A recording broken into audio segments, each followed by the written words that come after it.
Shumë e vështirë, shumë e vështirë, sidomos madje unë normal fol për vete, por nga të që kam dëgjuar deri tash, për ne italiane është pak më e vështirë me mësu një gjuhë thuaj, sidomos shqipe, sepse ne kemi në alfabetin tonë istenin shkronja.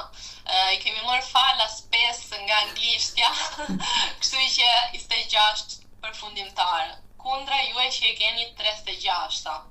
Edhe përveç që ju keni 36-ta, keni 2 shkronja bashk, që ne nuk e kemi fare në alfabetin tonë, kështu që se pari për ne është shumë e vështirë fonetika juaj me mësu. Edhe atë tash besoj se kam akoma problem këtë gjë edhe mundohem për herë me mësu. Dhe përveç kësaj normal edhe për diçmeria, se për shembull unë mendoj si që mësojnë në gjithë që unë mësova shqipe, por shqipe dialekti, nuk mësova shqipe letrare, kështu që akoma ndoshta edhe kjo për mua është një sfidë që do e rregulloj në vitet e vazhdimit, por që e di që e kam mësuar shqipen në këtë mënyrë, sepse e kam mësuar për diçmerinë time.